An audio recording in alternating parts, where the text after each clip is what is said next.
Hey, Jay, can I ask you a question? Sure, Mark. Far away. How come Carter's always sliding around in Deep Blue Sea? Wow. And how come Preacher has a bird in the kitchen? I think... Should Janice have won an Oscar for all that exposition? Yeah, I Who mean... do the sharks hate the most? If- How far did Jim travel underwater? About... Why do they keep calling Brenda Tower? Mark, please. We've already covered all of these topics and many, many more on Deep Blue Sea, the podcast. You mean the podcast where we analyze Rennie Harlin's 1999 masterpiece, Deep Blue Sea, chapter by chapter? Exactly. Find it everywhere podcasts can be found.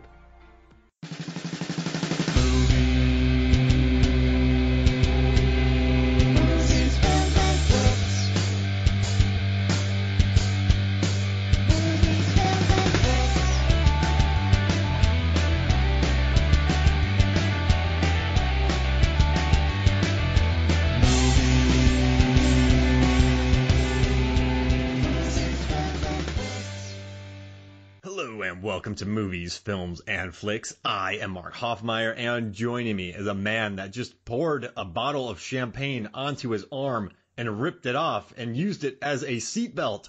It's John Levengood. It's about you, bitch. You know, you can't get through a Freddy movie without some kind of dismemberment in a way, or some kind of like weird slicing body reveal of Freddy on himself. You're watching that scene in the car with Dan, and I've watched it a few times. I'm just going, why did he do that? Like, there's no, I guess he's just doing it for the gag, to have a seatbelt so he doesn't fly out of the car like Dan does. But then Dan just gets up and gets on a motorcycle, and then he becomes a Geiger creature. Well, you know, it's like, yeah, we've talked about it a bit, but Freddy just, he has started to, after the first two movies, he really started to bask in his kills a little more. You know, he's now toying with his victims more. You know, movies 1 and 2, he's not toying with anyone. He's killing them. He might have a little fun and that might delay it, but I mean, he's not a cat pawing at a ball of yarn. No. He's basking in this like an overfed lizard on a hot rock in a teenager's terrarium. You know, like Jabba the Hutt. Until he hoes himself to his own demise by not getting things done right away. Yeah, it's just, so after watching this, right, and I've really enjoyed our series. We did Nightmare on Elm Street 3, The Dream Warriors, Nightmare on Elm Street 4, The Dream Master, and now we're at Nightmare on Elm Street 5, The Dream Child. And, okay, I watched this I watched this again, and I just thought, what am I going to talk about? I was really worried, John. I just, you watch it, it's 90 minutes, it flies by, there's 3 deaths, they're good deaths. Which is like an all-time low for a Freddy movie. Yeah, super low on deaths, but it gets a while to get going, it really spends a lot of time in Freddy's mythology. But after researching it, I still like the kids involved. I mean, I know that they're one note, but I thought they were interesting enough or weird enough to enjoy. But after watching the Never Sleep Again documentary and then reading about this film, I mean, the director, who I'm actually a big fan of, his name is Stephen Hopkins, and he also did Predator 2, he did Judgment Night, Blown Away, Tales from the Crypt. Reaping with Hilary Swank. The Reaping, Ghosts in the Darkness, Lost in Space. I mean, he's also won Emmys. I mean, this guy did 24. He's been crushing it in TV lately. Super capable director. I learned that the Never Sleep Again people loved him. And he started this movie on Valentine's Day and it was released in August without a script. So you go into this movie on February 14th and then released in August without a script. And the film, what I like most about it is and I've been reading a lot of the ranking lists. This is a really long-winded thing, but what I think is interesting about this movie is there's some really arresting visuals in it. The scene where Freddy is scared to go into the room and he looks freaked out and the door closes. That's a good shot.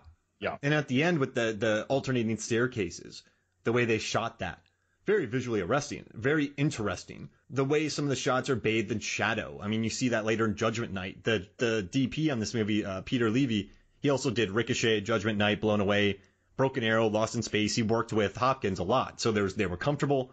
And the production designer had worked on Freddy 4 and 5, so she was familiar with the world. And so you had all these people making this $8 million movie, but they were good. I think the main flaw with this film is just the time it had to get done. Like this was rushed, and you feel it, but it still makes narrative sense, I guess. But it definitely it pinballs, I would say. Right, yeah, it definitely feels rushed. It almost has all the makings of a movie that's poorly written, but each scene then got treated as if it was well written independently. That's funny. Because yeah. everyone cared. So each scene independently works really, really well. And I still like the finished product quite a bit, but it definitely falls way short of number 3. Yeah. And compared to number 4, it lacks all the fun and the death scenes that you look for in a Freddy movie, but it recaptures the gravity and insidiousness that you find in parts 1 and 3. There's some mean stuff in here. This is mean, but to me, it's less mean like part 3 was insidious, and it's more harrowing. Yeah, I mean, the longer deaths, the way that, and a lot of them are cut because of the MPAA. And sorry, but the production designer is CJ Strawn, and she worked on 3, 4, and 5. So you had interesting looking sets. You had Howard Berger, Robert Kurtzman, Greg Nicotero, K&B working on this. And I love what you said. You had a poorly written script done by very capable people. It's an interesting dynamic, and that's really smart that you put it that way, because I kept seeing shots I liked, and I kept seeing very interesting, like the cinematographer sometimes handheld would like zoom in on someone's face or walk in, not zoom, and then back up like on the Steadicam and then get close to somebody else to really unsettle you. And I still I feel bad that Alice doesn't have as much to do in this. I liked her literally kicking Freddy in the face in the last one. And I thought I like Dan. He just seems like a nice, amiable guy. I liked the story about the dad. Like, how was AA? It was sobering. Like, I like that he becomes a decent dude. There's a weird Captain Ron sequence in this movie though, which is kind of weird. But there's not like, I have no ill will towards this movie. I really don't. I just think because there's enough there that I appreciate and I understand the time constraints. So that's kind of where we're at for me. I like it a lot. I feel like we've talked about this with the other 2 movies as well. Like, none of these really had a relaxed schedule or much planning. They're all rushed. It's just that this seems to be the most bum rushing rush of these Freddy movies, right? Because these movies came out in 3 subsequent years. They were 87, 88, 89. Because the first 2 were 84, 85. And even though 85 came quickly after, it had a very thoughtful idea. It was well composed, very controversial at the time. But then they had 2 years to part 3. Well, part 3 felt like a master, which was also sort of rushed. They had time. And came through all these different scripts, right? But still, like that felt like a masterpiece. And then 4 thrown together. This thrown together faster. I liked in Never Sleep Again. What really got me thinking about, a script written poorly where each individual scene was rewritten well. The character who plays Mark, the comic book artist, high schooler, right? He was saying like how his character had very little time on screen to convince the audience that he was in love with Greta, our model character. And that's true, because when you watch it, they do very little to justify that. At one point, I'm going to wear her down. But when they're first graduating, they're just a bunch of friends almost. Maybe there's the lightest flirtation. When they're at the pool party, she's playing with his hair, right? Him specifically, but I guess, the other guy's taken, Dan.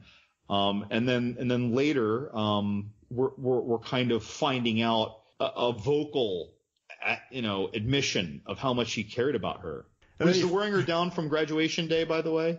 Yeah, he's like, I'm going to wear her down eventually. And then he gets, Yvonne, right? He just starts yelling at Yvonne, that one scene. He just yells at her. He's like, actually, I'm sorry. This is tough. Right.